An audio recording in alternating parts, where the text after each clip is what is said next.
निम्नमानर रास्ता काम को विरोध गंजाम जिला सोरडा थाना गोछगा निकटरे निम्नमानर रास्ता काम को लेकिन स्थानीय लोकों विरोध।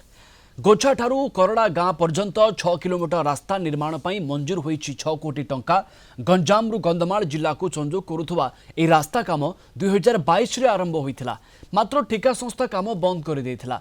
धार्य तारीख शेष हेबा परे अति तरबरिया भाबरे ठिका संस्था निम्नमानर काम करुवा अभियोग करी स्थानीय लोके गछ पकाई काम बंद कर देइछन्ति।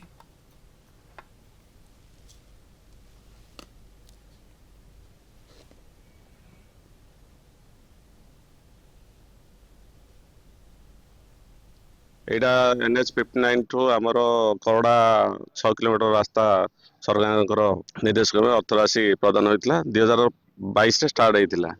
जेहेतु जो कंट्राक्टर नहीं से कंट्राक्टर जो बहुत निघा ना ये काम प्रति, जेहेतु बहुत दिन है आज 3-4 वर्ष है ये काम पड़ रही। आम जनसाधारण अभियोग क्रमे आम पूर्वतन सरपंच जिला परिषद आम सब मिसिक जाकि तत्वावधान करूँ पर जहाँ देखा पाइलु से बहुत निम्नमान काम करुले। आम रोडटा केमी भल हम बोली आम से चाहूलु किंतु ये एत निर्माण काम चली रोड हबार 2 दिन है किंतु गुड़ी पूरा उठी जाऊँ।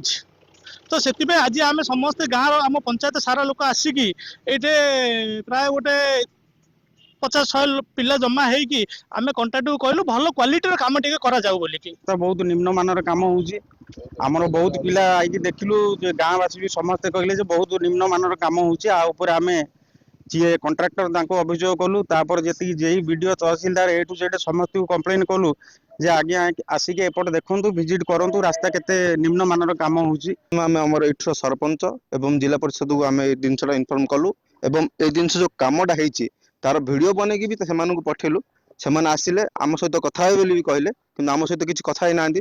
डायरेक्ट निजे रोड टाको विजिट करके देखिक पळेले आमु कहिदेले जे आमे कथा हे जिवु रोड टाको तांगे भलो बनेबे से कहिक पळेले किंतु तांगे आ किछि रोड रो काम किछि हे पारलानी। 2 दिन काम बंद रहिला तांगे फोन करी कहले जे 2 दिन काम बंद रहियो बोली पुणी से दिन से तांगे किछि कलेनी बोली आमे एसडीओ सारंग भी ए वीडियोटा पठेइथुला आमे वीडियो विजुअल बनेकी।